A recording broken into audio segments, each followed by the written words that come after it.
Okay, I can't see what people are seeing on Zoom. If I stand here, does that work?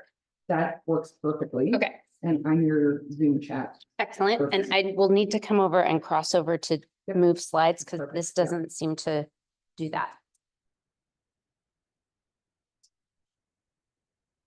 No. Okay, there are worse things.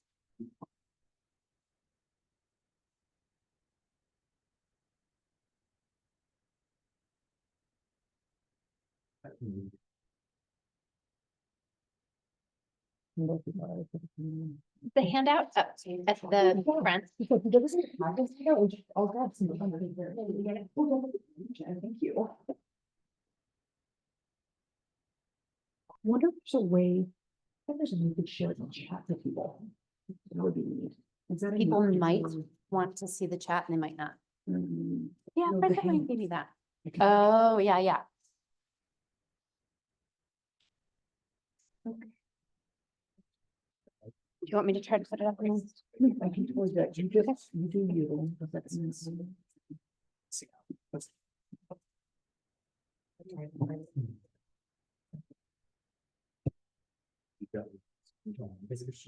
It's better.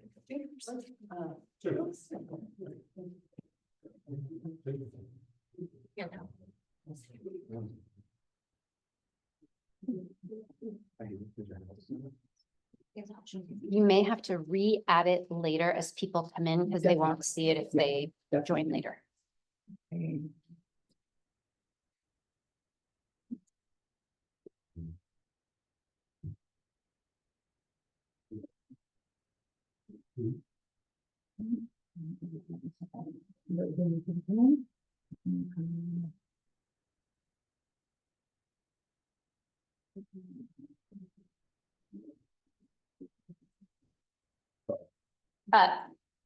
No problem. You can make as many sounds as you want. Did you? Was it the- Yeah. Oh, awesome. I made that same sound today in my office. I was on a Zoom call with somebody and I felt compelled to like lift up the can and be like, I am not cracking a beer in the middle of the conversation. I can Oh, no.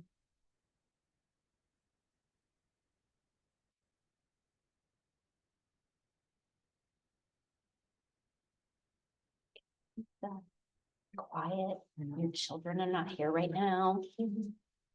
We could really just call it a night. Yeah. You could walk This is around and it. read books, There's no program. This is. right? This is it. Yeah. I think maybe we'll get started here. Thank you so much for coming, everyone. My name is Kelsey. I'm with the Olympia Education Foundation. We're a local nonprofit, and we do a bunch of different things directly for students and staff and teachers and the community. We have it was called our mental health initiative, and right now it's actually just being changed. So it's now going to be the Student and Family Wellbeing Committee. And that's kind of what you're doing here tonight is what that's all about. So we do that. We provide different things for social emotional well-being for students directly, and we've done different trainings for staff and teachers and all sorts of things in that way. And then we also have our Principal's Emergency Fund, which is something that basically it's like every principal has their own checkbook that they can write things for that are to fill basic emergent needs, like winter boots for kids if they can't buy them themselves, basically. So it's stuff like that, but also utilities or getting them put up in a house for the night, like in a hotel for the night for whatever reason, stuff like that, or that are these emergent, urgent needs. And so that's that part of it. And then we have our kind of what we call like bread and butter is our teaching and learning grants. And that's for teachers and staff members and counselors and social workers. Yeah, they just apply for different kind of things that just kind of supplement the curriculum they already have. So anyways, so that's kind of us really quickly. We've got a website if you'd like to learn more about us. We're thrilled that you're here. This is exactly why we have these nights. I kind of love what I love about this is I don't care if there's 4 people or if there's 50 people in the room, because like no matter what, we get to like because we get to connect with all of you. And we've got welcome everybody on Zoom. We've got a big crowd on Zoom too, which is so fun. So thanks for everybody for coming out, and please eat more pizza. I don't know if you saw how much pizza there is. So go for like seconds and thirds and fourths if you need, and leftovers. So yeah, please help yourselves. So without further ado, you can learn more about us on the website if you'd like, but it was a great question. What was your name? Sorry, Christian with pizza, yeah. Asked earlier if this is a part of an ongoing thing. It is. So it's our parent and our family, gosh, what it's student and family wellbeing series. We had one last month for the neurodiversity caregiver. And tonight we've got Emily McMason with screens. And in the new year, we have Aiden Keys. He's an expert on gender diversity and gender identity. And then we have, I know we're going to do another neurodiversity one. We're going to have Emily back. Then we've got just across the spectrum of what parents and caregivers need. So that's where we're at. But one really important thing you're going to hear me say now and at the end is that these topics have been informed by our community. We as a foundation, we're not the experts, and so that's why we hire experts. But they are informed by our community, and so we always ask, of course, what we think are like the experts and the people that we hire want to talk about. But this year specifically has been informed by our community. We went virtual for the whole thing for the last one because that's what we heard from the neurodiverse community. We heard that they needed that topic, and that's why we held it. And so when I say that we need your feedback, crave your feedback, want your feedback, I mean it because it actually changes the way we do our events. And so we want to hear from you. So please check out our website. There's a whole form. I think it's also on the handout as well. There's a form with a link to where you can give us the feedback. We would love to hear it. It helps us form these things. So I'm done talking now, actually. This is Emily McMason. I'm sure some of y'all know her and from being this wonderful human being in our community. Emily started actually as a rocket scientist. And then as her parenting journey kind of evolved, then she went into this incredible parenting education, like how do you even development, I guess, sleep expert, screen expert, family coach, parent coach, all the things. And yeah, and so we're just really thrilled. We partnered with Emily last year, and of course, they're in huge demand to have her back again. So that's why she's here. Did I cover most of everything? I know hate you hate introductions. Yeah. Yeah. But yeah, is there anything else? No, We're good to go? we're great. All right, let's do it. If you're watching us on Zoom, please just let me know if the volume of my speaking needs to go up or down, or if you need me to move side to side so that you can see the slide. I will be stepping in front of the slide to advance the slide because even though we're talking about technology, it's not fully working. So I will be advancing slides on my own. As Kelsey said, my name is Emily. I'm a parent of two kiddos, one who's 23 and the other who is 18 now. I really don't know where that time went. I mean, as much as people say, like, enjoy them when they're young. No, survive while they're young. But no, it really does accelerate and go faster and faster as the years go on. Thank you all for making time tonight, date night, all those good things. Thank you, Kelsey, and to the Olympia Education Foundation. It means a lot to be here. We are going to talk about technology and screens tonight. It is absolutely, after kids kind of leave the early preschool years, the most consistent, most fraught topic of conversation in my office. So I would like to actually start by everybody taking a look around at everybody else, especially people you don't know. Wave hello to them, because what I would like you to do is realize you're not alone in this, right? This is an issue that we are all facing, and it's a struggle that's new. Our parents didn't have to face the same struggle. Like at most, they were worried about MTV, right? So we are facing a much bigger challenge than they did. And we don't have the history to lean back on of our own experience. If our 11-year-old asked for car keys, we remember being 11. There's no way we would let an 11-year-old drive. But if an 11-year-old says, is it okay for me to get a cell phone? We don't have that life experience to say like, oh yeah, that's a great idea. Or, oh, maybe not, I'm not so sure. Because we didn't walk through that ourselves when we were 11. So this is a unique part of our parenting that we are sort of these guinea pig generation for, that our parents didn't have to experience and our kids will experience in a different way.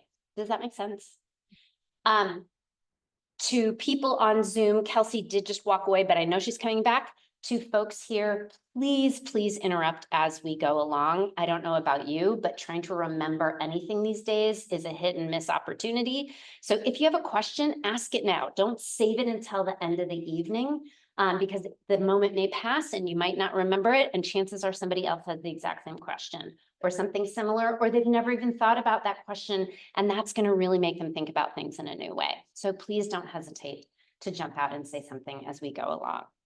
All right, now we're ready to get going. But before we actually begin and get into the details of how much screen time and what to do and when to do it and what are they allowed to watch, what I really want to do is frame tonight's conversation around two questions. And then there are two questions that you can hold about screens, but about their lives in general over the years. And if the answer to your question is yes, it's a soda, then great, you're on the right path, things are going well. If the answer to your question is sorta or oh, not really, then we know we want to make some small corrections or some big course corrections along the way. So the first question is my child comfortable being uncomfortable? In other words, can my kiddo tolerate when something isn't going well? Can they manage their emotions through these moments, recognizing it's okay to have big feelings during big? This ability is called distress tolerance, right? It's part of our emotional regulation. It means that in times of stress, whether it's trying to learn how to tie your shoe, or not being selected for a sports team, or getting fired from a job, they know that it's okay to feel these feelings and they can get through them. If we cannot be comfortable in moments of discomfort, it means we aren't able to regulate our emotions. We're unable to come back to that grounded state. It means we're going to lash out. It means we're going to blame others, and we're not going to take personal responsibility for our actions. If we cannot be comfortable when we're uncomfortable, our inner dialogue is going to be more along the lines of, I am terrible, instead of, I made a mistake. And that leads to negative repercussions for our self-worth and our self-esteem, which then can lead us to increase our resentment and contempt for others. Because if I can't know that I'm okay, if I don't take responsibility, I'm going to blame others for the state that I'm in. So that's question one about distress tolerance. Is my kiddo comfortable being uncomfortable? And I want to add a very large asterisk to this. There's a very distinct difference between being uncomfortable and being unsafe. And I'm not at all asking you to teach your children to stay in unsafe situations or assume they should be fine with unsafe scenarios. So when they're unsafe, they absolutely have permission to do whatever they need to do to get themselves out of that situation. Does that distinction make sense? Okay. The second question is my child connected? A 2023 study that was highlighted by the Surgeon General showed that teens and young adults in their early 20s are spending 70% less time face-to-face with their friends than we all did 20 years ago. Well, it was more than 20 years ago for some of us. But what that translates to is 1,000 hours a year of missed face-to-face time, which means kids today in their teens and early 20s are spending about just shy of 3 hours less a day face-to-face with their friends than kids in that same age group did in the early 2000s. Why does that matter? What's the difference? If I'm on a screen with my friend versus hanging out in person with my friend, what difference does that make, right? It means that there is a lack of physical community, right? That isolation means they're not literally watching each other's body language, reading each other's tone, intent, things like that. They're not in that community, which means that when little bumps happen, their friends aren't even aware of it. And when big bumps happen, their friends aren't right there with them in the moment. So how is that different from then me texting you to tell you what happened or snapping you to let you know what happened, right? Telling someone what happened is very different than having someone there with you who witnesses it. And when kids do tell their friends about it, often they're telling it to everybody on their friend list, right? So it's going out to hundreds and thousands of people that they might know really well, that they might only be acquaintances of, that they might never have ever met a single time in real life. And so the response they get back is not the genuine, intimate support of a friend, right? So they're having this very big moment and they're not getting caught by their true friendship group and helped through that scenario. Does that make sense about how that's different? I also want to clarify that when I say they're not sort of being caught by their friendship group, about what the word group means. It means this. Research shows over and over again, all of us need one single super good friend to be stable. So if your kiddo or you have one really good bestie, don't sweat it if you've got a quiet, introverted kiddo who has their one best friend. That's great. If they've got a bigger group than that, all the merrier. But sometimes the groups get big enough that then you've got group dynamics and that's not even fun to be around. So don't overly worry if that's the case, okay? So those 3 hours of day-to-day in-your-face interaction really does make a difference. Why is that? Not having a sense of community is not good for us because we are mammals. And as mammals, we need one another to live in the wild. And I don't know about you, but these are pretty wild times to be living in, right? And so our kids need to know that they've got that group. Without it, they're going to feel isolated and alone. And that loneliness leads to very big health repercussions, including depression, anxiety, and other mental health impacts, both for us and our kids, right? I want to ask one more question of all of us here tonight and on Zoom, specific to the topic for tonight. This is totally open-ended. There's no right or wrong answer to this question. What's the purpose of screens in your house? Why do you have them? What do they do? Why do you want them? Right? It might be for information. It might be for education. It might be for entertainment. It might be for distraction. It might be for humor. It might be for connection. It might be for disengagement. Knowing why we have the screens there to begin with helps us answer when we're going to turn them on and off. So that's a conversation to have with the adults in the household is, why have screens? What are they doing for us? And again, there's no wrong answer. It's just nice to know what our answer is as we're decision making, okay? I also want to talk about the fact that sometimes screens are the safest, best choice. Sometimes our lives at home are chaotic and unstable and unpredictable, and screens provide contained quiet that help keep kids safe. Sometimes sending kids out to play, especially this time of year when it is wet and cold and dark, isn't the best option for them. Or even in warmer, drier, lighter times, being outside is not necessarily a place of safety and exploration. So sometimes screens are the best choice that we make. And when that's the case, know that that's right. Know that you're taking the wise, smart, compassionate, love-filled option. And when you do, think about what you'd like your kids to be absorbing and guide them towards that content. What do you want them to see, to learn, to explore, to create, and then later ask them about it? When our lives are loud is when our kids need to be heard the most. So snuggle up with them and listen to what they have to say. Here's the deal. All you have to do is nod your head, make a few monosyllabic grunts, and listen, okay? That's how they feel seen and heard and loved. So as we walk through all the data information about screens, I want to invite you to hold all of that information in the context of being comfortable when you're uncomfortable, about being in connection, trusting you're making the right, safe choice for your kids.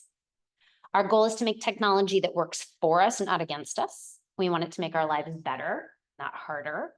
So let's look at what's going on at different ages and stages and rules to have in place so they can learn and grow and thrive. So we're going to begin with screens and our babies. Does anybody have anybody under the age of 2 in their household? Sweet, we're going to skip over any guilt that anybody might feel. But here's the interesting thing about this. Oh, okay. So here's the interesting thing. Best practices said for kids ages 2 and under, 0 screens, with one exception. You are absolutely, if you use FaceTime or Zoom or anything else to talk to family members or friends or older siblings of those kids or people at work, great. That is a great way to use screens. But other than real-time face-to-face communication, we don't want any screens for kids ages 2 and under. Why is that? So there's really interesting research that came out of the National University of Singapore that found use of screen time during infancy, which is defined as birth to 12 months, was associated with lower executive function at age 9. Okay, so almost a decade later, executive function, your ability to think, process, plan, strategize, task initiation, motivate yourself, and emotional regulation was lower. First of all, why would you study 9-year-olds, right? Like, why not look at them when they're older or 2 years afterwards? 9's a pretty good bet in terms of pre-puberty. So we can look at what the brain is doing and the impact at a young age and catch them right before puberty does a massive rewiring of it. Does that make sense? So why would screen use impact prefrontal cortex? So prefrontal cortex, executive function, only is functional if we're emotionally regulated. The moment we stop being emotionally regulated, our prefrontal cortex shuts down, okay? Because remember I said logic, planning, strategy, task initiation, and emotional regulation. If I can't regulate myself, my whole prefrontal cortex goes offline. If as a young baby, I'm being put in front of a screen instead of having those real life interactive, frustrating moments where I learn how to reach for something and I can't. I'm trying to learn how to walk and it doesn't work. I'm interacting with another sibling or a parent and it doesn't go the way I want to. All of those are times where you practice emotional regulation. And if you're spending a lot of time on a screen, you're not going to get that practice, which means you can't emotionally regulate as well. And that keeps going forward. So that's one of the reasons we're going to see that impact. The other reason we're going to see that impact is the rewiring that happens to our brains when we spend a lot of time on screens, specifically to the dopamine system, the reward system. If I'm watching a lot of screen, I get a lot of reward for doing almost nothing, right? I might be watching a show I love and my brain lights up with happiness because I'm doing this, right? Or I'm playing a video game. I'm about to get a big dopamine hit from doing this, right? It means it rewires my brain to expect a lot of dopamine from very little effort. In real life, if I'm learning how to tie my shoe, write my letters, stand in line, those are long-term tasks that take a lot of effort, and I don't get a huge dopamine hit at the end of it, right? So if I'm watching a lot of screens in those early years, I'm not learning that distress tolerance. I'm not learning how to stick with something for a long time. And so I can't regulate myself. So does it make sense why we're seeing that impact 9 years later and why they probably picked age 9? Either that or I don't know, their funding was getting threatened. And so they were like, we got to do this right now. Who knows? But those are some of the pieces of the puzzle. Okay. Any questions about that? Okay, so next we're going to look at our preschoolers and early elementary schoolers. Anybody have kids in that age group? All right, now we're hitting everybody. Wonderful. Okay, so the recommendation is no more than 2 hours a day for kids in this age group. And the reason is preschool and early elementary kids learn best through play, through real life exploration and learning. And I really want to hit home with that because oftentimes as parents, we feel like I've got to get them this game or this app or whatever, that they're going to learn better from something else than they will from me. They really won't. It is through that real life engagement that they really do their best learning. Okay. It's in fact so fundamental that in the book, The Anxious Generation, which just came out sometime in the last 9 months or so, the author, Jonathan Haidt, talked about his very first call to action for what we should be doing differently is to have far more unsupervised play and childhood independence. Okay. Which is great. However, sometimes we need a break, right? And we don't really have the energy to make sure that that unsupervised play is actually happening in a safe way. We just need to be able to plug them in and walk away, right? So let's talk about what and where and when you want them to be watching things. First of all, we want to think about programs that activate. In other words, programs that call to them to think about things that pause, things that ask them questions, right? Turns out Mr. Rogers is still the gold standard, right? The entire library of Mr. Rogers is on Amazon Prime. I'm not funded by them, just so you know, if you ever want to watch it. Really revolutionary first time, still fabulous for kids to be watching. We also wanted it include programs that are designed to engage kids in that thinking that educates. Programs that take them places they're never going to have a chance to go, right? Like the entire Planet Earth series takes them, you know, to the wilds of the Amazon, into jungles of Antarctica. Like they get to go everywhere on those videos that they won't get to experience probably in their lifetimes. Those are great things for them to be able to see. Where do we want them to be when they're watching? Physically. Here's an interesting study that came out recently. Let's say this is your living room, and your kiddo is sitting here watching something on a screen. You leave the room because you're like, gosh, I get 10 seconds to myself to lay on the bed. They're watching. You get up and you come back into the room. When you come back into the room, their absorption of what they're watching, their learning goes up. Your presence, not your interaction, not you sitting next to them, not you saying like, did you learn something from this, honey? You don't even have to talk to them. The fact that you're in the room signals to them that you endorse whatever's on the screen, and it increases their learning of it, which is awesome if they're working on their homework or they're on Khan Academy. It is less awesome if you don't agree with the content that they're watching, because it means that they think you're endorsing what they're watching. So pay attention for that, right?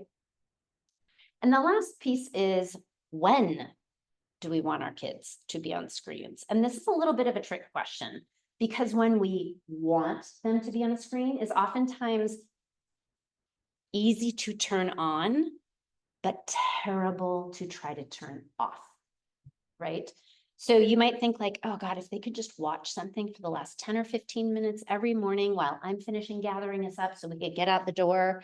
The turning on of that is easy. The turning off when you're trying to rush everybody to the bus or to the car, Disasterville, right? Or if I could just have them watch something while I'm trying to get dinner ready, or if this sibling could watch something while I'm trying to help their, another sibling. Those may seem like great times to turn it on. They are oftentimes the very hardest times to turn it off. So how do we help our kids turn it off, right? Whether we're using it during that time or not.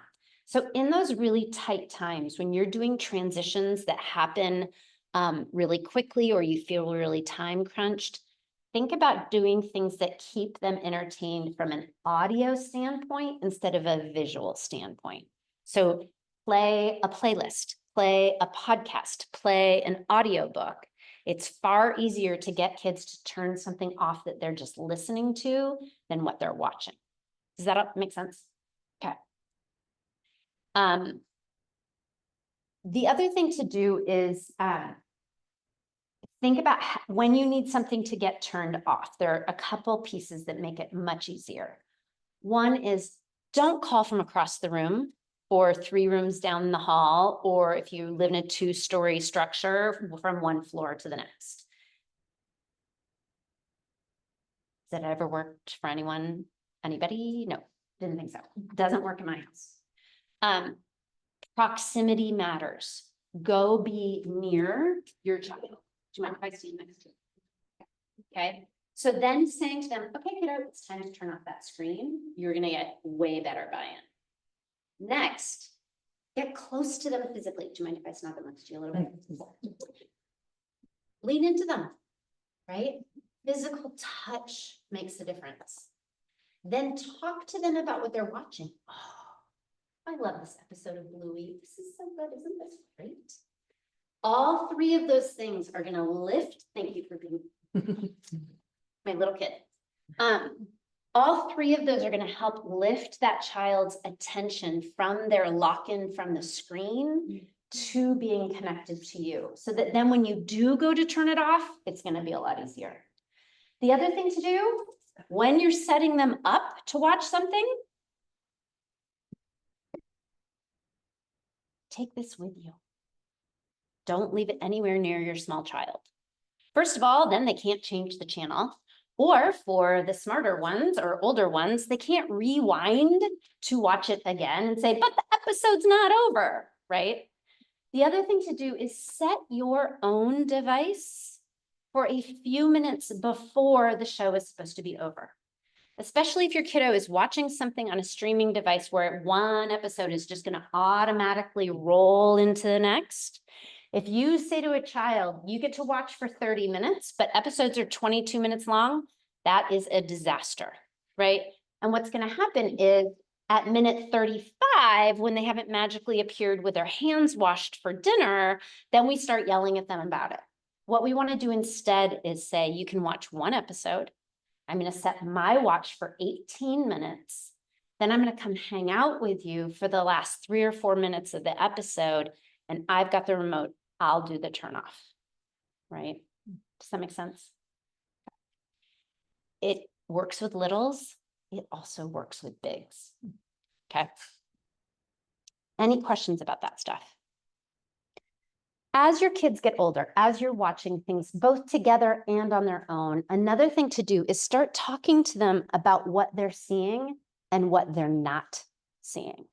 So there are a couple of tests you can use with this. One is called the Bechdel test. And it was developed by Alison Bechdel, who is an American Caucasian cartoonist. And her question was, does the show or game or whatever have at least 2 women in it who are having a conversation with one another, not about one of the men in the storyline, right? So in other words, are there women who are serious characters to the story? It's a great question to ask about a film or TV series, whatever, right?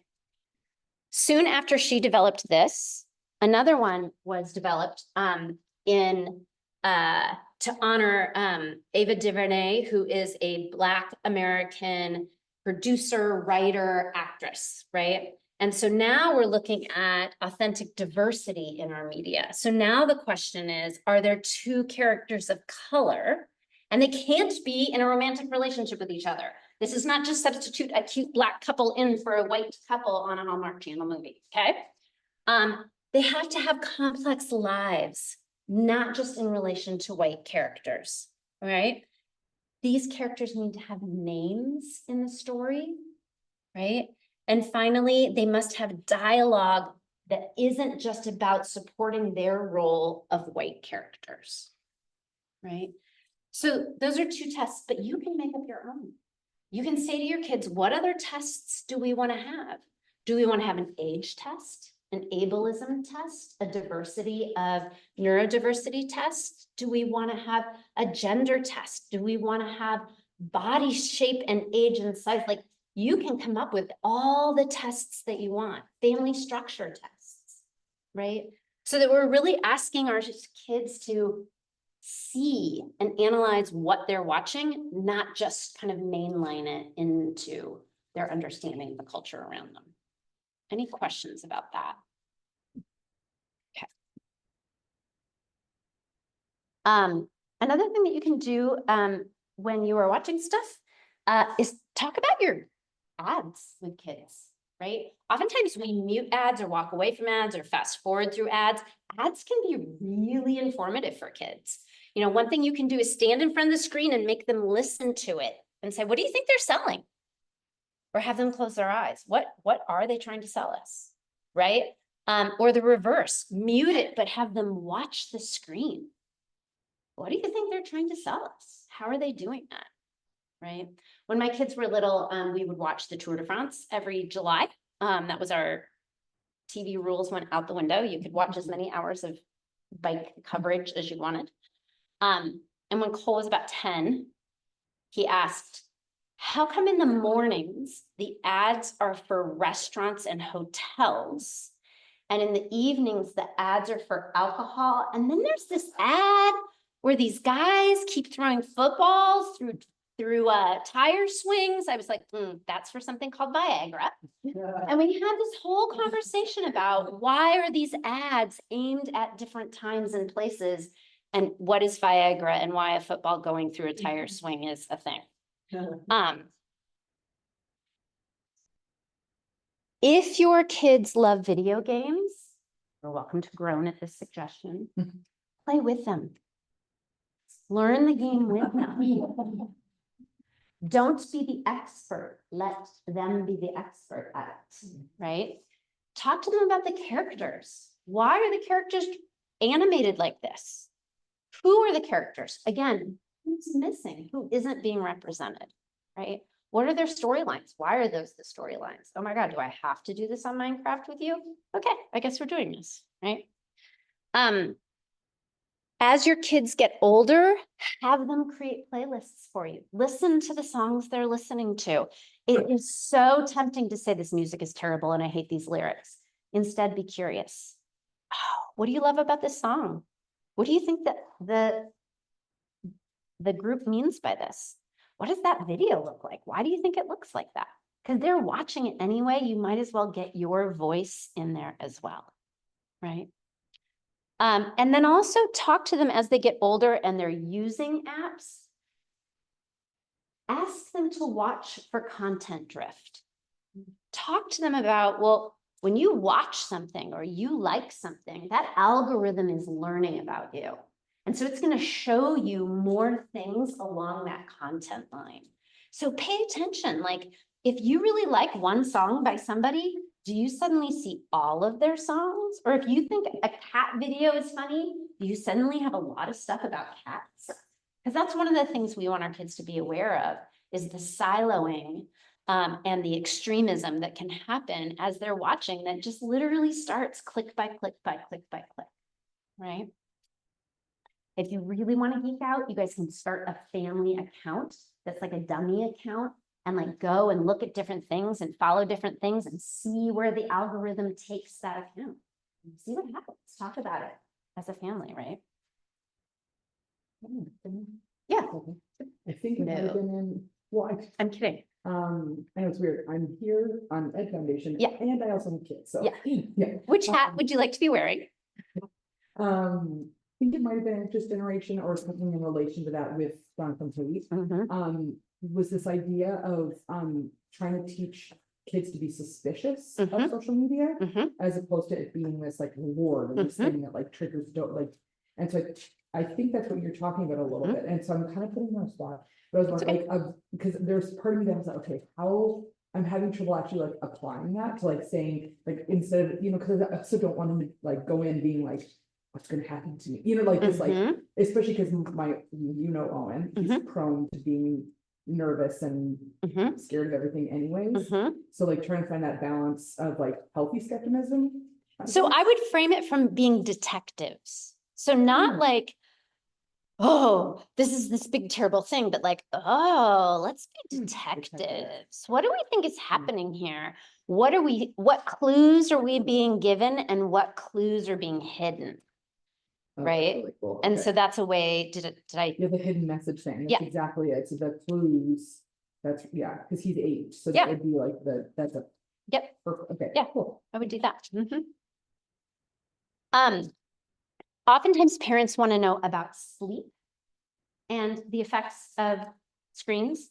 So a Brown University study showed that kids who have more screen time resist going to bed, have trouble falling asleep, are afraid of going to sleep, and wake more often during the night. I don't know about sleep at your house, but for most people, it is a bad enough battle already. We don't want to make it any worse.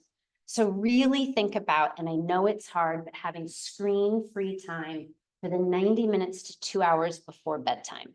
I realize for older kids, especially with Chromebooks, that can be an issue if they're trying to get their homework done, but especially for our littles, I know that oftentimes people will say like, oh, but it's screens that mellow them out right before bed.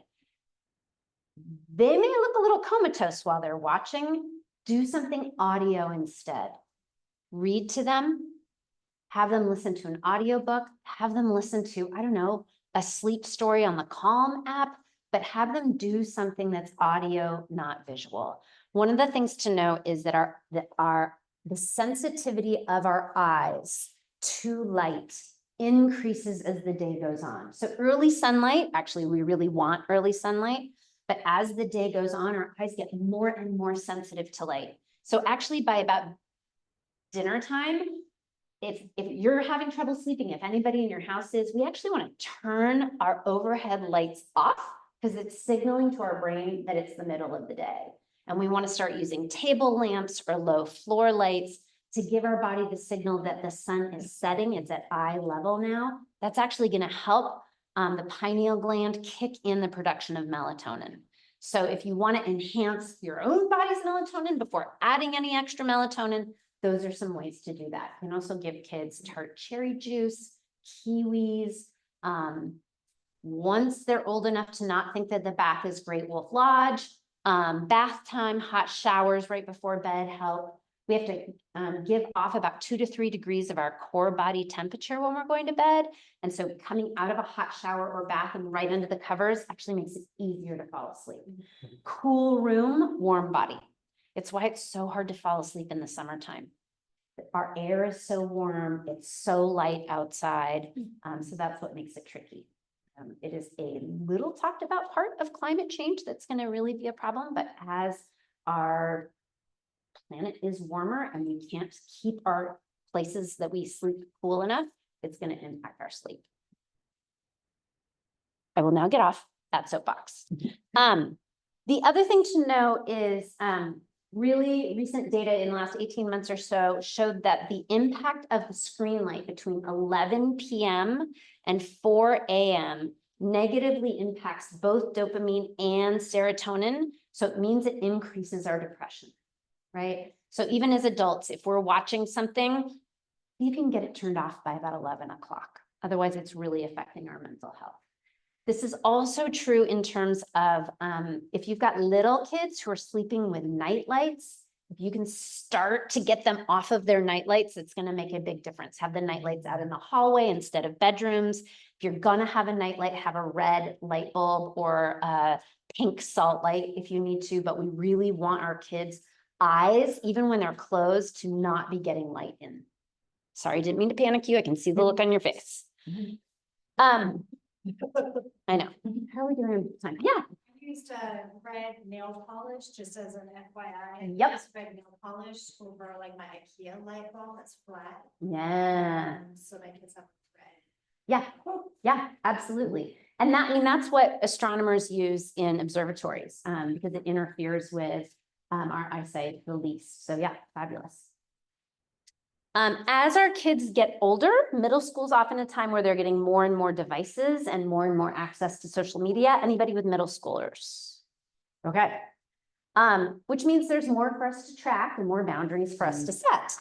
A couple of years ago, okay, at this point, it might have been a decade ago, I had a chance to be up in Seattle with the research group at Seattle Children's Research Institute. And what they found was where we use our devices is what we do on our devices is impacted by where we use them.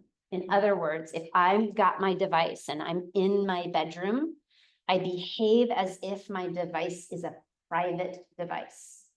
If I use that same device and I'm talking to the same person, but I'm sitting in the living room, I will use that device and I will connect with that person differently because I perceive that this is a public device because I'm in a public space. This is a really big deal for kids in terms of content. What are they searching for? What are they talking about? What are they sexting? By the way, sexting peaks in 8th grade. Do not think it's a high school problem. It is a middle school issue, okay?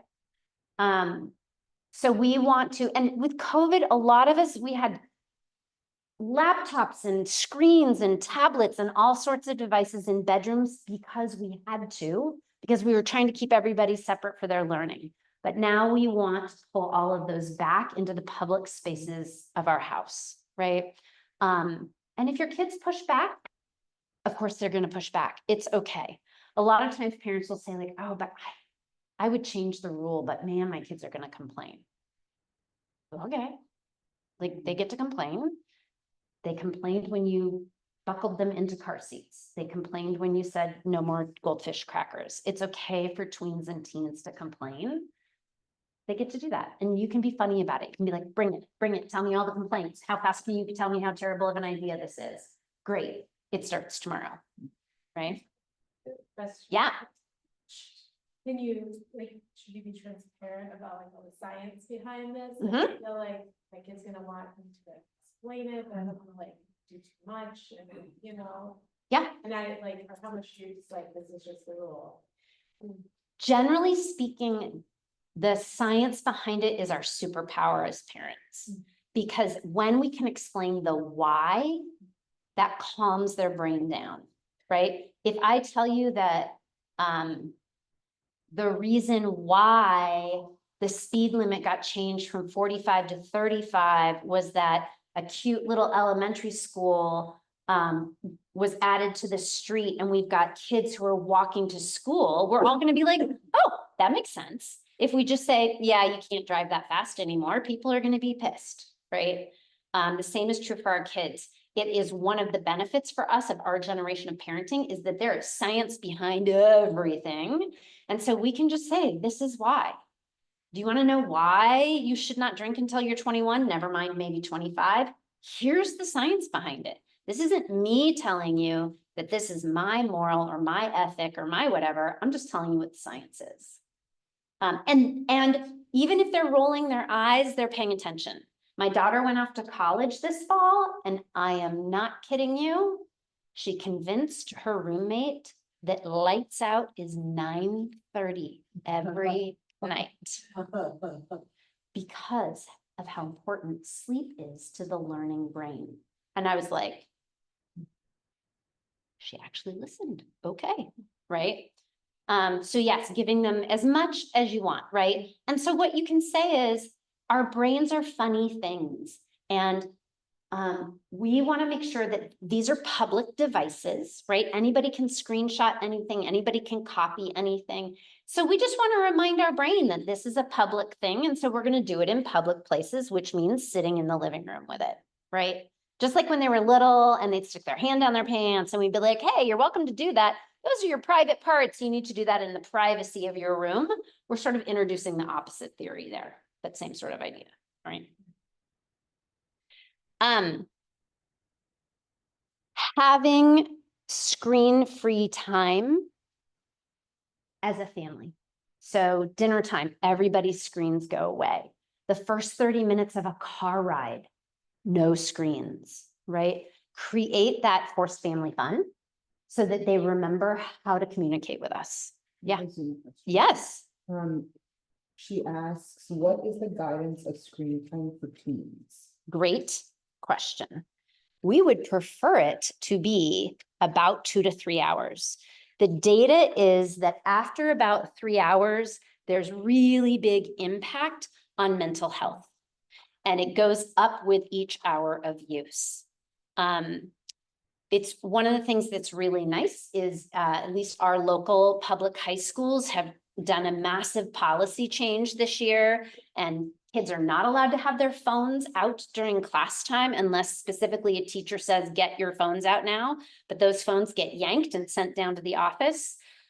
What is fascinating is ahead of time, every teenager I knew was complaining about this new policy. Every teenager that I see in my office has like begrudgingly admitted they love the policy. And they feel like they like school better and they're enjoying it more and they're learning more because they're not on their devices. And all of them are like, because I ask and they're just like, So great. yeah, it's a lot better.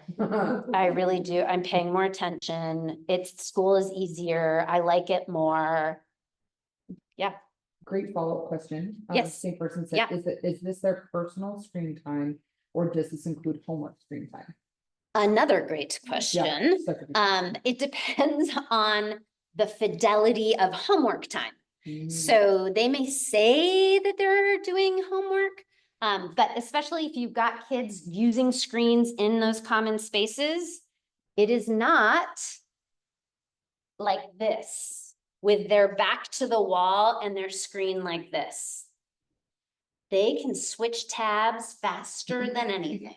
So what you want is to have a situation where you've got a desk set up this way, and you're walking back and forth and you're doing dishes and you're putting things away, or you're sitting right next to them, because that way you can glance at it and see what's going on. So if they're actually really spending that time on their learning, don't count that time. But we also want to make sure that they're not learning and have 18 other tabs open. And I mean, like, tabs are my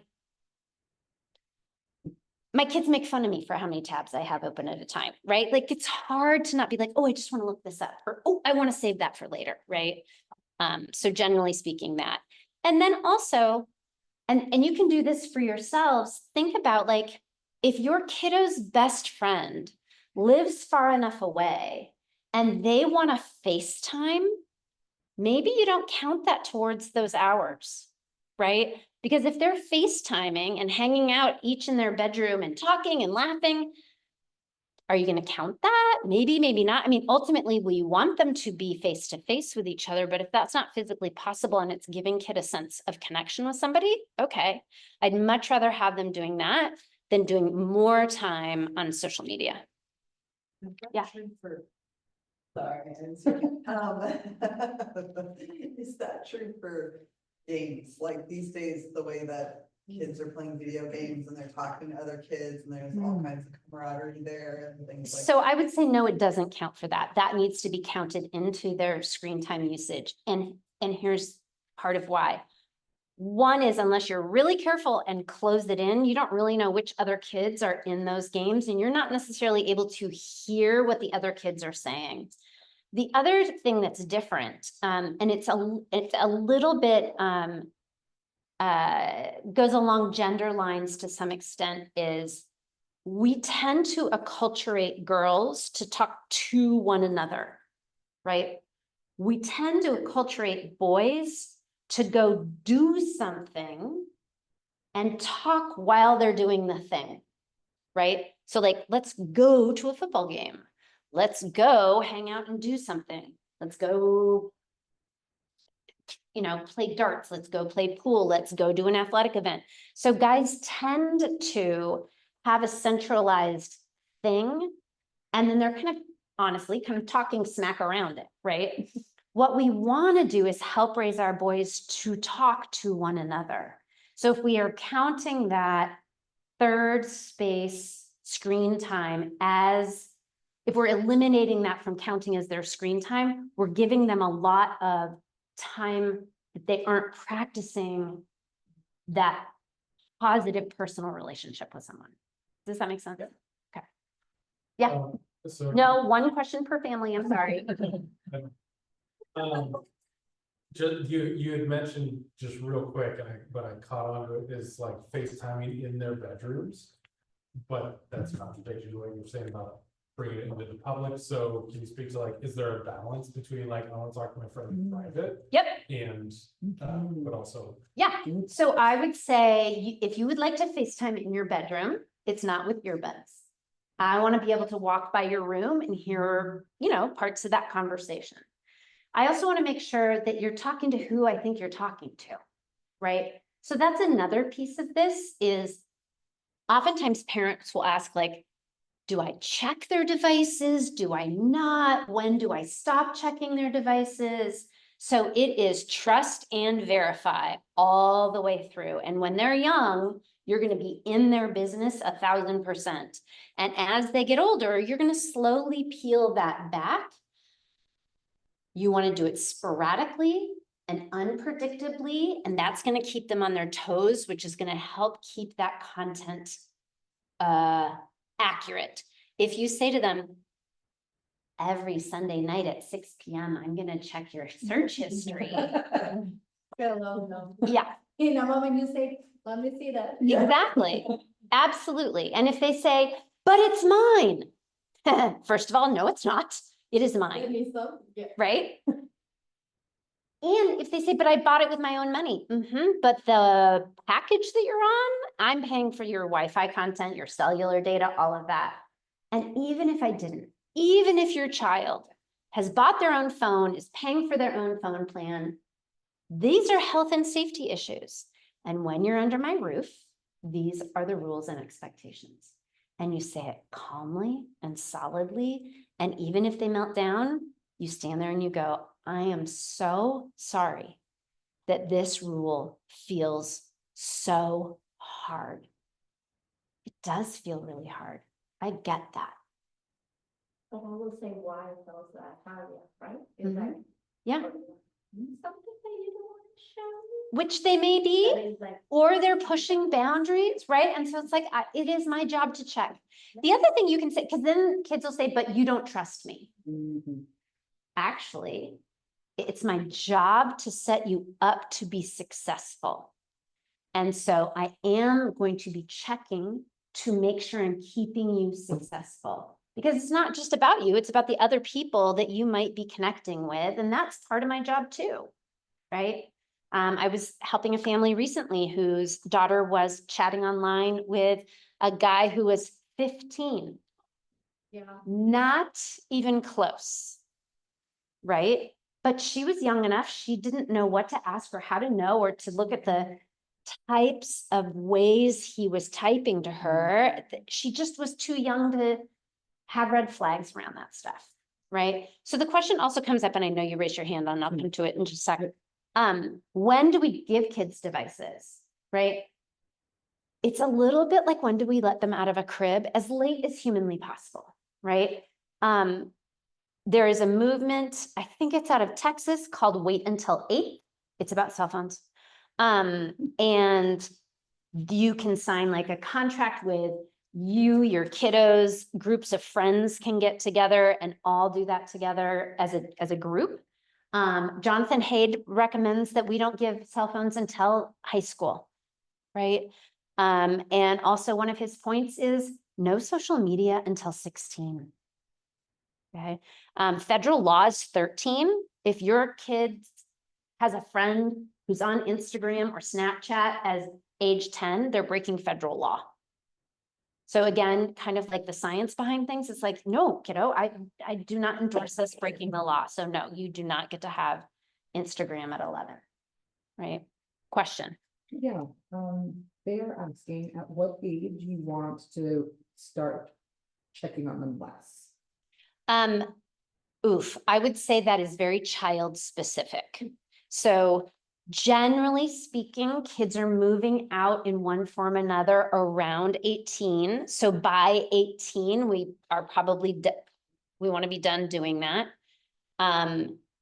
So, that's our taper. I would say it really depends on our kiddo. it also depends. So the other piece is like, well, why do I want to have my kids' password? So one example is one of my nephews who lived in Maryland, great student. The content of his texting and stuff was no problem, wonderful kid, really lucrative pot business out of his sock drawer, which his mom had no idea about because she wasn't going in and checking his DMs. It wasn't until another mom who was checking the DMs on her kid's phone came walking down my ex-sister-in-law's driveway and said, "Can we look in the third drawer of your child's dresser?"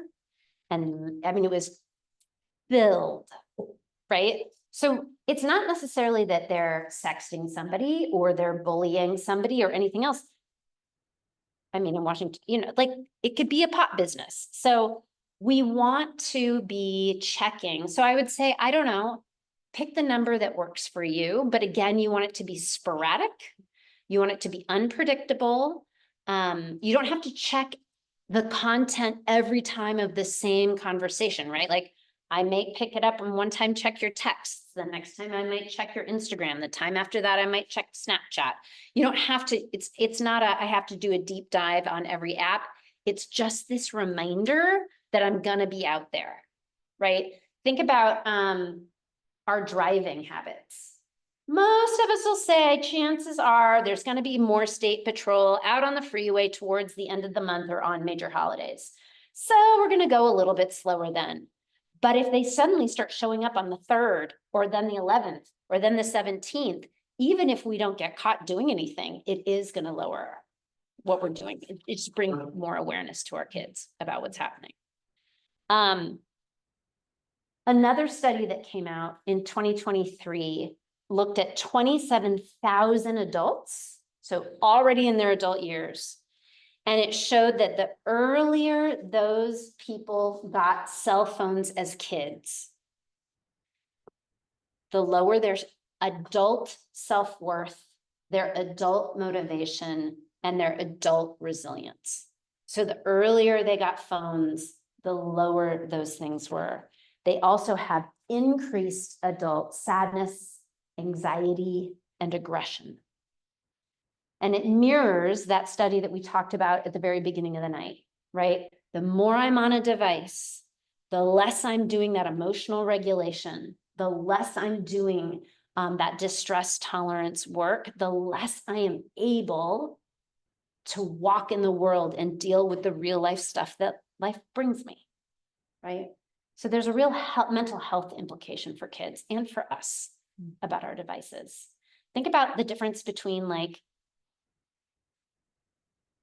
I don't know, walking in tonight, not necessarily knowing anybody. It might have felt a little uncomfortable. You might have been like, well, it might feel a little uncomfortable, but the pizza will be great, right? For all of us, we might have walked in and sat down and been like, I'll just check my phone, right?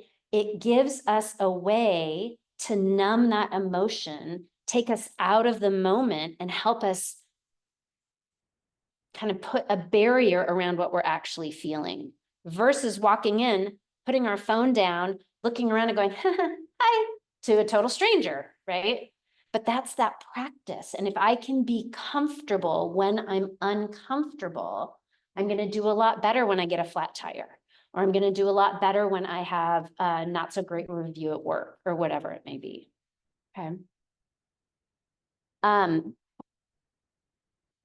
We're good. Okay. Food. Okay. We talked about wait until 8. We talked about this. We talked about this. We talked about classrooms, diet. All right. Food. Screen time is a double whammy for our bodies. It turns out that when we sit and like read, very different on our metabolism than when we sit and watch. We do enough fidgeting and moving and shifting when we're reading something that it actually does not negatively affect your metabolism. Sitting and watching something on a screen does.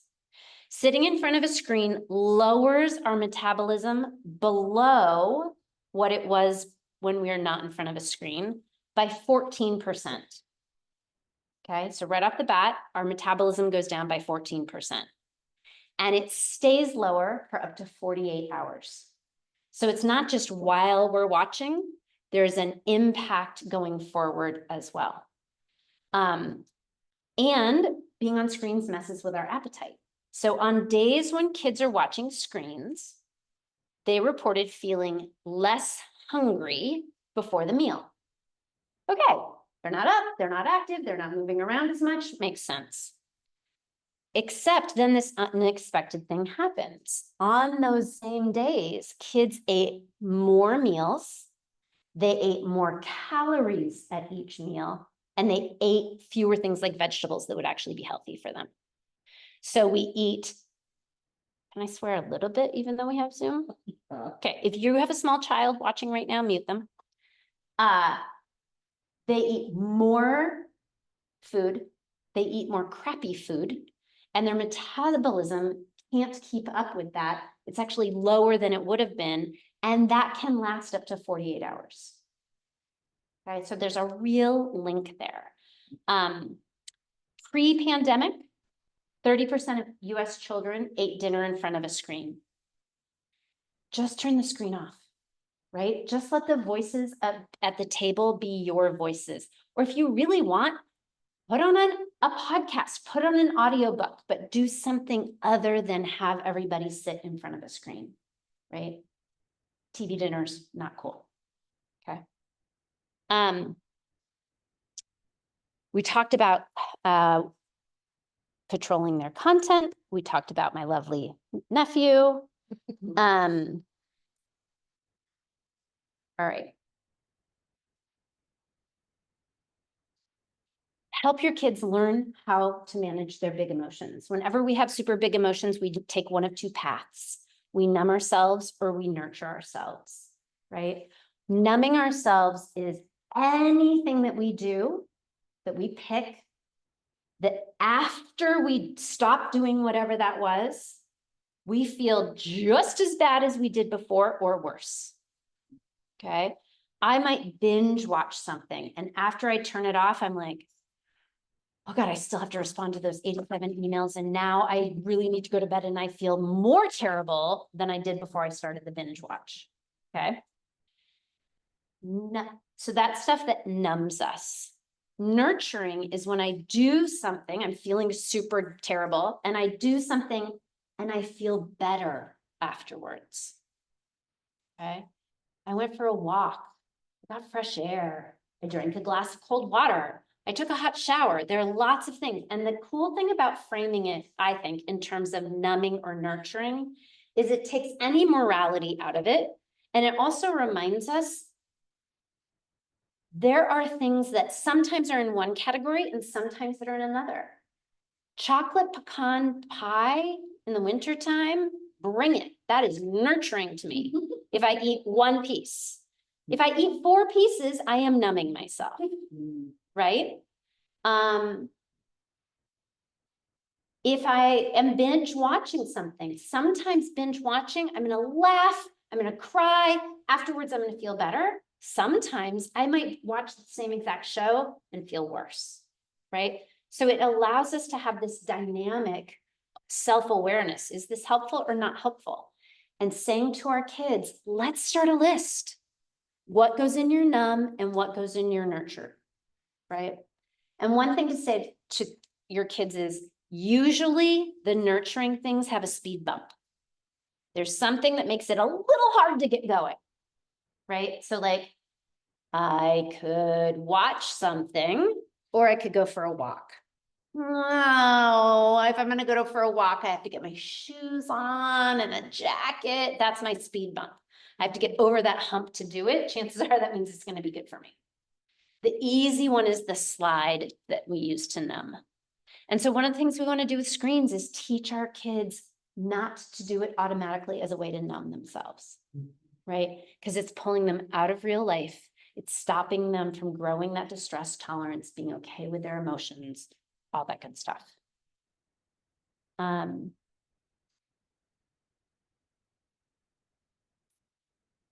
Last January, right before Eleanor had her second to last finals in high school, she was spiraling. And I was like, that's it. We're turning off all electronics for 2 hours. And she was like, but I have to study that. And I was like, nope, we're turning it off. You have to read. And she was like, you cannot use this against me. It was really funny. So like an hour into it, she literally looked up from her book and she's like, you cannot use this against me. This book is amazing and I haven't felt this good in so long. Right? A recent study actually showed that reading for 30 minutes a day reduces stress by up to 68%. Right? So picking things that work.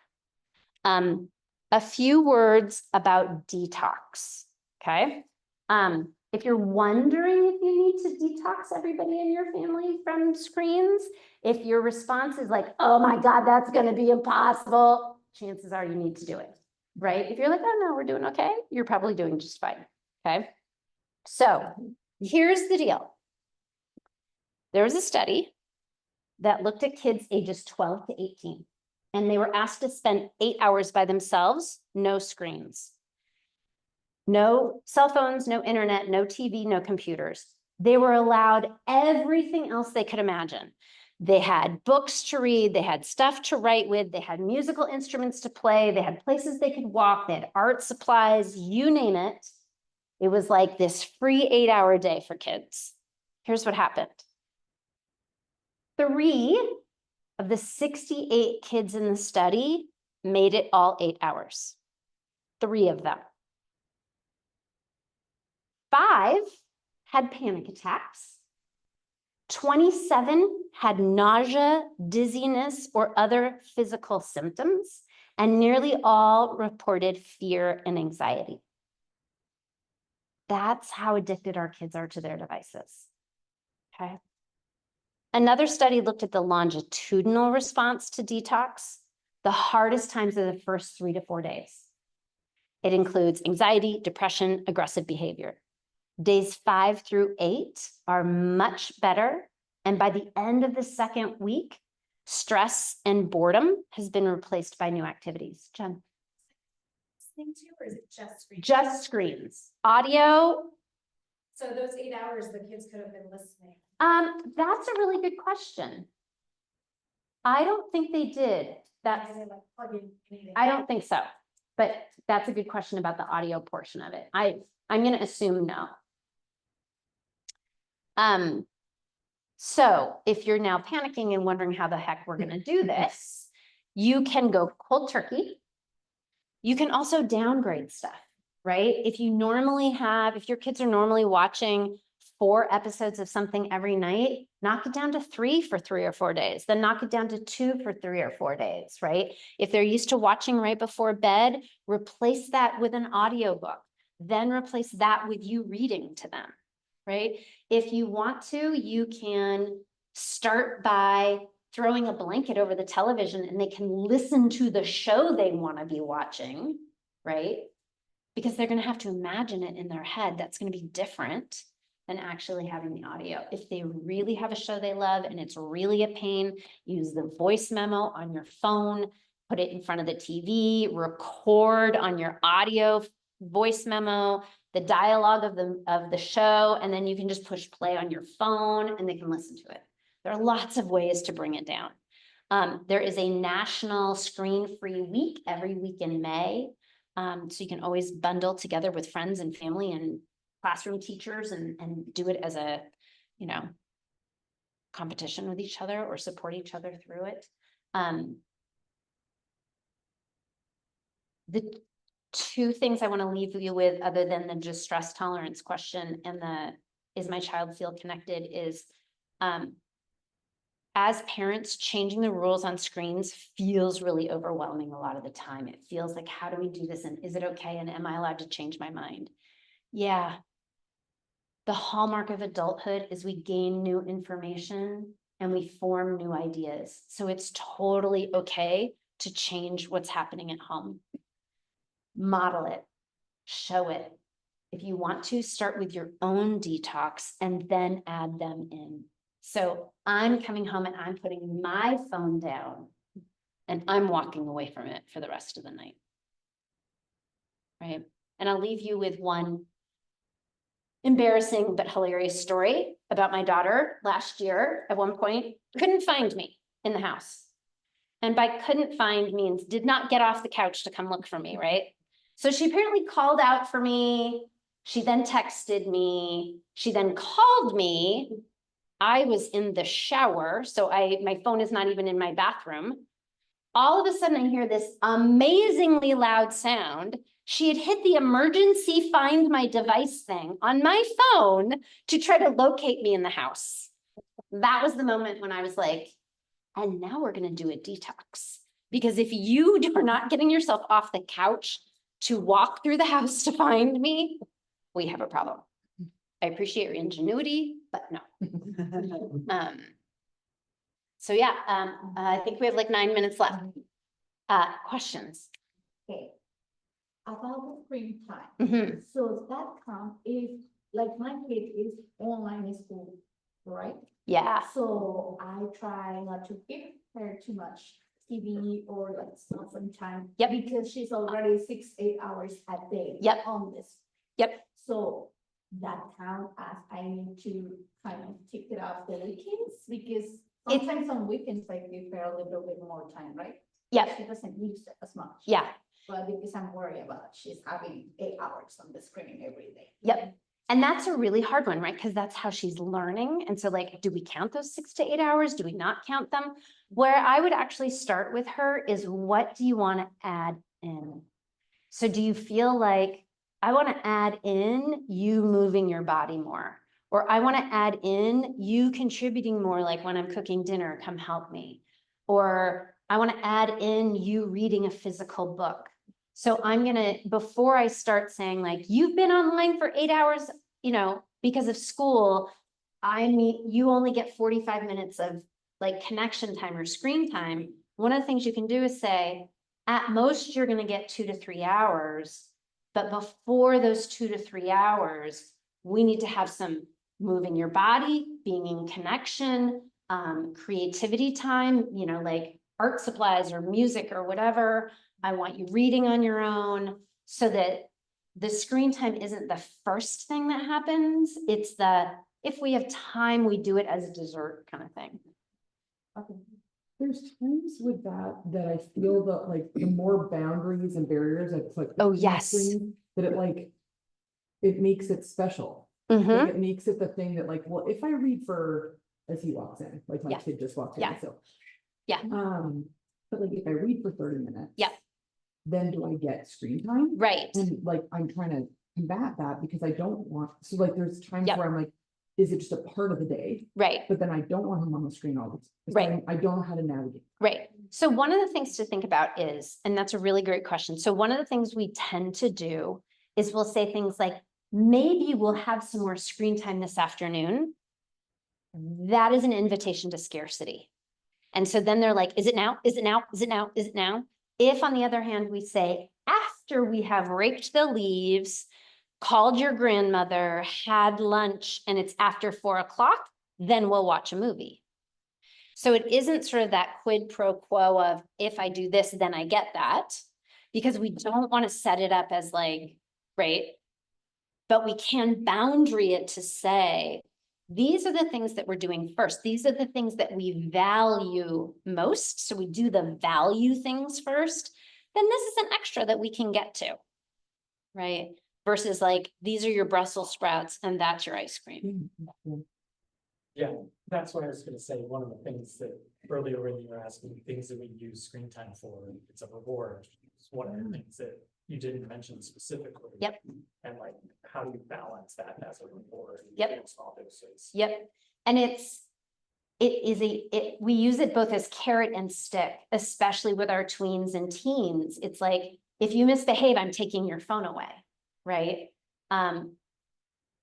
If they were just rude to their sibling, that has nothing to do with their screen, right? So that those two things don't connect.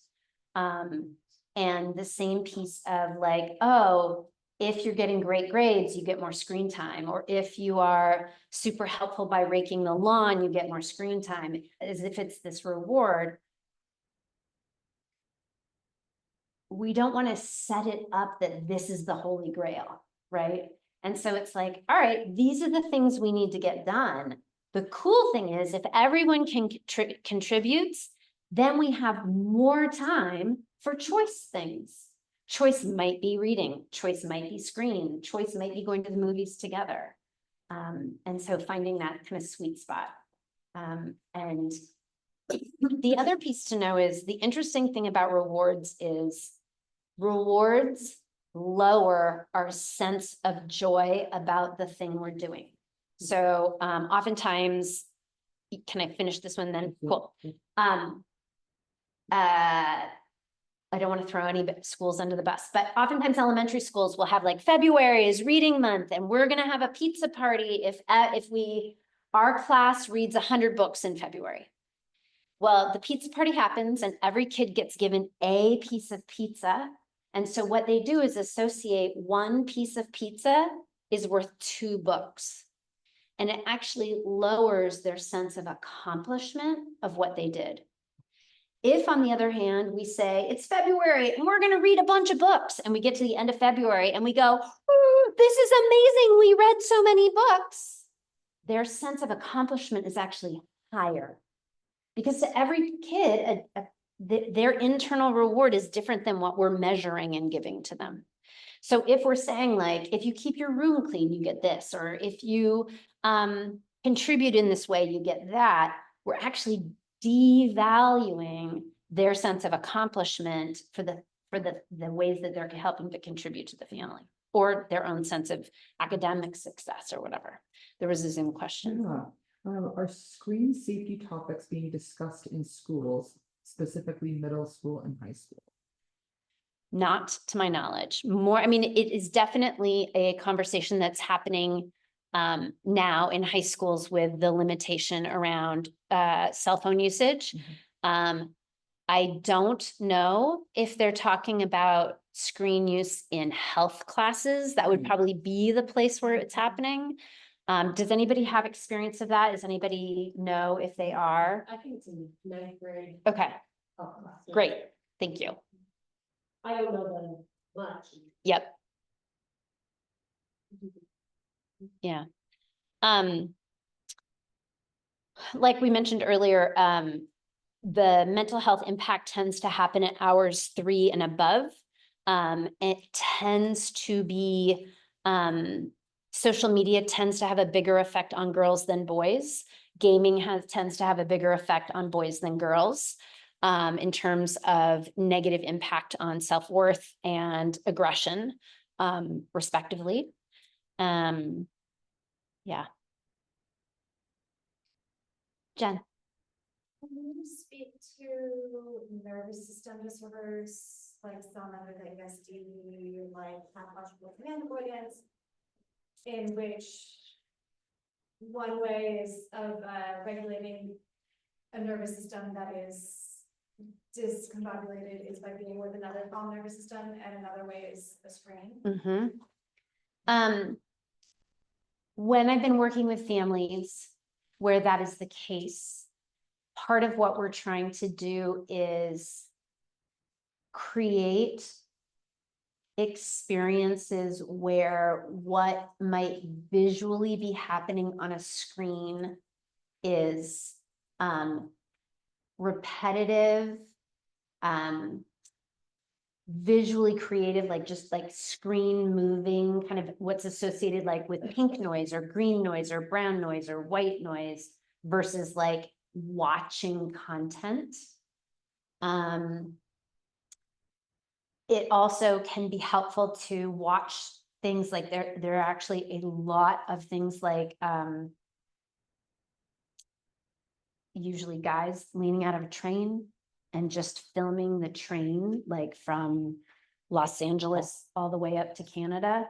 Stuff like that can be like anything that's got that rhythmic calming, because essentially what we're trying to do is create,